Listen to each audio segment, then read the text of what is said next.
क्या आपने कभी सोचा है कि महादेव का त्रिशूल, ओम का जाप या फिर हमारे धर्म में शुभ अवसरों और त्योहारों में उपयोग किया गया स्वास्तिक और शुभ लाभ अपने अंदर क्या गहराइयाँ छुपाई हुए है। भारतीय संस्कृति में हर एक प्रतीक का कुछ न कुछ गहरा अर्थ होता है। सभी प्रतीक एक आध्यात्मिक सफर का दर्पण होता है। ये वीडियो आपको ले चलेगा उन रहस्यों की ओर जिनका अस्तित्व अनंत ज्ञान और आध्यात्मिक अनुभव का प्रतीक है। हर हर महादेव, काशीवांश क्रिएशंस में आप सबका स्वागत है। अगर आप चैनल पर नए हैं तो कृपया चैनल को सब्सक्राइब जरूर करें और हमारी इस धार्मिक यात्रा का हिस्सा जरूर बने।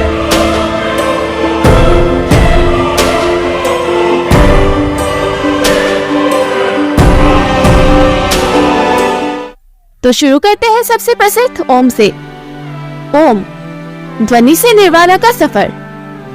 ओम का उच्चारण जब भी किया जाता है तो ये केवल एक ध्वनि नहीं होती, ये निराकार परम ब्रह्म यानी प्रणव है। ये ध्वनि तीन मुख्य तत्वों अ, उ और म का संयोजन है। जब हम ओम बोलते हैं तो पहले हम अ से ब्रह्मांड के सृजन की शुरुआत को अनुभव करते हैं। ये पहली आवाज रोशनी की होती है, वो पहला अनुभव जब सृष्टि ने अपना रूप धरा था। एक प्राचीन गाथा में कहा जाता है कि ब्रह्मा ने जब सृष्टि को रचने की कोशिश की थी तब सब कुछ शांत था। तब उन्होंने अपने मुख से पहली आवाज निकाली जो थी ओम। उस पल में सृष्टि का प्रथम संकेत दिया गया। दूसरा अक्षर है ओ, जो कि स्थिति को दर्शाता है, जो जीवन की मध्य अवस्था है। यहाँ पर हर व्यक्ति अपने जीवन में मुख्य भूमिका में होता है, व्यवहारिक और सांसारिक कर्तव्यों को निभा रहा होता है। एक प्रसिद्ध गुरु की कहानी के अनुसार यह अवस्था एक ऐसे सेतु की तरह होती है जो सृजन और संहार के बीच होती है। अंतिम अक्षर म संहार का प्रतीक है। एक ऐसी अवस्था जिसमें सब कुछ अपनी चरम सीमा पर पहुंचकर अंत हो जाता है। लेकिन म के बाद जो मौन होता है वो तुरिया है, वो शुद्ध चेतना, वो अनुभव जो सब कुछ से परे होता है। इसलिए ओम का जाप केवल उच्चारण नहीं बल्कि एक सफर है जो शुरू होता है सृजन से, बहता है स्थिति के माध्यम से और समाप्त होता है संहार पर। यानी कि हम कह सकते हैं कि ओमकार में त्रिदेव ब्रह्मा, विष्णु और महेश समाहित है। महादेव का त्रिशूल, तीनों लोकों का प्रतीक। कहते हैं कि महादेव का त्रिशूल जब भी उठे तो किसी का संहार किए बिना नहीं लौटता। लेकिन त्रिशूल सिर्फ एक अस्त्र नहीं बल्कि एक ज्ञान का प्रतीक है जो महादेव के अनेक रूपों को दर्शाता है। त्रिशूल के तीन नुकीले भाग हमें ब्रह्मा, विष्णु और महेश, सृजन, पालन और संहार का स्मरण कराते हैं। साथ ही ऐसा भी कहा जाता है कि त्रिशूल तीन गुणों सत्व, रजो और तमोगुण का प्रतीक है। त्रिशूल का विश्लेषण यह बताता है कि जीवन का प्रत्येक पहलू, खुशियाँ, कठिनाइयाँ और शांति एक ही शब्द से आता है, एक ही केंद्र से जुड़ा है। जब हम महादेव का त्रिशूल देखते हैं तब हम सिर्फ एक अस्त्र नहीं देख रहे होते हैं, हम एक ऐसा प्रतीक देख रहे होते हैं जो हमें याद दिलाता है कि जीवन के हर अनुभव का एक समर्थन होता है। इस त्रिशूल की कहानी हमें समझाती है कि हर मनुष्य के जीवन में समस्याओं का होना अनिवार्य है, लेकिन उनका समाधान और शांति भी इसी प्रतीक में छुपी हुई होती है। स्वास्तिक, सर्वोत्तम समृद्धि का प्रतीक। स्वास्तिक एक ऐसे प्राचीन चिन्ह है जो हिंदू धर्म के अलावा अन्य धार्मिक परंपराओं में भी देखा जा सकता है। ये चार दिशाओं में व्यापक भगवान की शक्तियों का प्रतीक है और यह शुभ और समृद्धि का दर्शन देता है। जब भी किसी पूजा या आराधना में स्वास्तिक बनाया जाता है उस पल में हम अपने आसपास की ऊर्जा को पवित्र बनाते हैं। एक ऐतिहासिक उदाहरण में स्वास्तिक का प्रथम दर्शन ऋग्वेद में होता है जहाँ इसे अग्नि का प्रतीक माना गया है। अग्नि जो पवित्रता, प्रकाश और ऊर्जा का प्रतीक है, सब कुछ स्वास्तिक के रूप में व्याप्त है। स्वास्तिक के प्रत्येक कोने का अर्थ होता है सुख, शांति, समृद्धि और सुरक्षा। जब भी यह प्रतीक मंदिरों के प्रवेश द्वारों पर बनाया जाता है, ये एक सुरक्षा चक्र का काम करता है जो नाशक ऊर्जाओं को रोकती है और स्थिर चित्ता को आमंत्रित करती है। माना जाता है कि स्वास्तिक के प्रश्न में वास्तुशास्त्र के अनुसार इस चिन्ह को घर के आंगन में बनाने से घर के सभी कोनों से समृद्धि आती है और नकारात्मक शक्तियां घर से दूर रहती है। एक ऋषि से जुड़े प्रसंग के अनुसार जब उन्होंने अपने आश्रम में स्वास्तिक की रचना की थी, तब उनका आश्रम पवित्र ऊर्जा से भर गया था, जिसे सभी शिष्यों ने अनुभव किया था। शुभ लाभ, समृद्धि और सौभाग्य का प्रतीक। शुभ और लाभ ये दो शब्द है भारतीय घर की दीवारों पर देखे जा सकते हैं, खासकर पूजा घर या प्रवेश द्वार पर। लेकिन क्या आपने कभी सोचा है कि इन दोनों शब्दों का असली अर्थ क्या है? शुभ का मतलब होता है मंगल या अच्छाई, जो हमेशा अपने जीवन में शांति और सुख की प्राप्ति के लिए होता है। और लाभ का अर्थ होता है लाभ या मुनाफा, जो व्यक्ति के व्यवहारिक जीवन में सफलता और समृद्धि को दर्शाता है। एक पुरानी कहावत है कि जहाँ शुभ है वहाँ लाभ अपने आप आ जाता है। ये हमें सिखाता है कि अगर हम अपने कर्मों को शुभ भाव से करते हैं तो समृद्धि भी हमारे जीवन में अपने आप प्रवेश कर जाती है। इसलिए शुभ और लाभ के प्रतीक हमें याद दिलाते हैं कि समृद्धि तभी आती है जब हमारे कर्म पवित्र, सच्चाई से भरे हुए और मंगलमय होते हैं।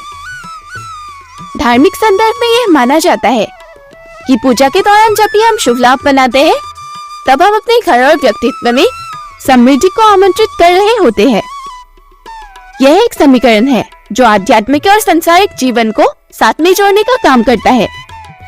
पूजा घर में शुभ लाभ लिखने का प्रचलन इसलिए है क्योंकि यह हर नए काम की शुरुआत में विघ्नों को दूर करके सफलता को प्रशस्त करता है। वास्तुशास्त्र के अनुसार भी घर के प्रवेश द्वार पर शुभ और लाभ लिखने से घर में पॉजिटिव ऊर्जा का प्रवेश होता है, जो हर पारिवारिक सदस्य के जीवन में सुख समृद्धि का प्रभाव डालता है। जब भी आप यह शब्द देखते हैं, यह याद रखें कि यह केवल लिखित शब्द नहीं है, बल्कि एक प्रार्थना है जो हर दिन की शुरुआत और कार्यक्रम को सुखद बनाती है। नमस्ते, अंतरात्मा का मिलन। नमस्ते एक शब्द है जो हर मुलाकात में इस्तेमाल होता है, लेकिन इसका अर्थ कितना गहरा है ये बहुत कम लोग ही जानते हैं। नमस्ते में जब दोनों हाथ मिलते हैं तो ये एक एकता का प्रतीक है, जो यह बताता है कि सभी व्यक्तियों के बीच में एक अनुभविक समानता है जो आपस में सबको जोड़ता है। इसका यह भी मतलब होता है कि आत्मा का परमात्मा से मिलन। एक पुरानी कहानी में एक राजा अपने गुरु के पास गया और पूछा, गुरुजी, मुझे कुछ ऐसे शब्द दीजिए जिनके जरिए मैं अपने शत्रु को भी सम्मान दे सकूं और मित्र को भी। तब उनके गुरुजी ने कहा, राजन, अगर आप ऐसा चाहते हैं तो आप नमस्ते बोलिए। तब राजा हैरान हुए, लेकिन जब उन्होंने अपने सभी दोस्तों और शत्रुओं को नमस्ते कहना शुरू किया तो उन्होंने देखा कि सब लोगों के दिल बदलने लगे हैं।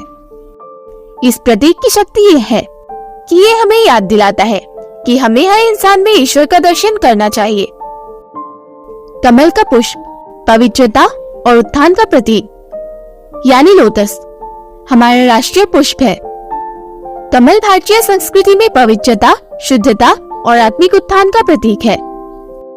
कमल के रूप में हम उस शक्ति को देखते हैं जो कि कीचड़ से उत्पन्न होते हुए भी अपने अस्तित्व को निर्मल और पवित्र रखती है। ये हमें याद दिलाता है कि भले ही हमारे जीवन की परिस्थितियां कठिन हो, हम अपने ज्ञान, ध्यान और कर्मों के माध्यम से अपने आप को उचित स्थान तक उठा सकते हैं। एक पुरानी कहानी के अनुसार माँ लक्ष्मी, जो कि समृद्धि और धन की देवी है, माँ लक्ष्मी कमल पर विराजमान होती है, जो यह दर्शाता है कि असली समृद्धि सिर्फ बाहरी धन दौलत में नहीं है, बल्कि अपने आत्मिक विकास में है। कमल का पुष्प यहाँ यह प्रतीक बन जाता है कि चाहे जीवन में कितनी भी विघ्न क्यों ना हो, व्यक्ति अपनी आत्मा की शुद्धता को बनाए रख सकता है।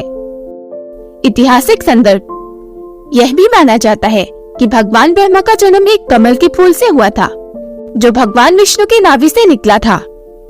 इस गाथा का अर्थ यह है कि सृष्टि का आदि एक पवित्र स्थान से होता है, जिसे एक ऐसे फूल से दर्शाया गया है जो अपने आप में अनुपम है।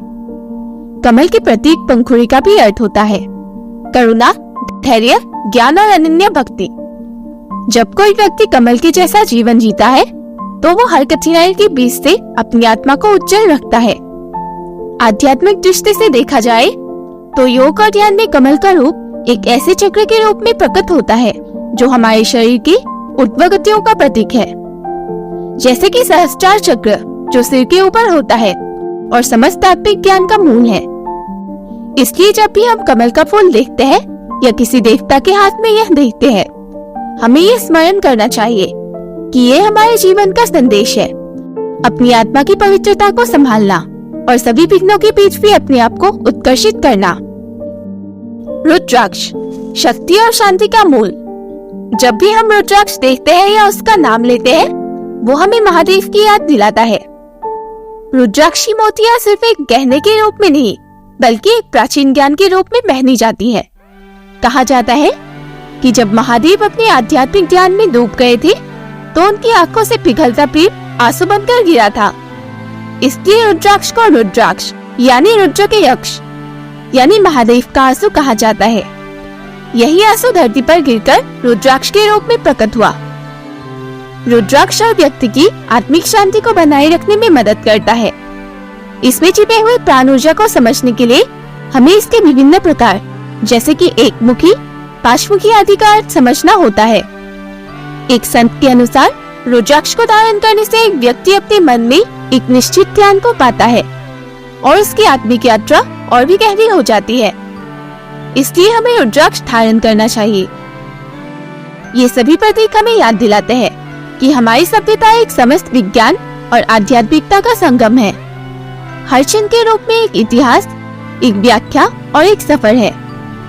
जब भी आप इन प्रतीकों को देखें, तो बस याद रखें कि यह एक स्मरण है उन ज्ञान की श्रेणियों का जो अनंत है। अगर आज की वीडियो आपको पसंद आई हो तो इसे लाइक, शेयर और कमेंट जरूर करें और ऐसे ही वीडियोस के लिए चैनल को सब्सक्राइब करना ना भूलें। मिलते हैं अगले एपिसोड में। हर हर महादेव।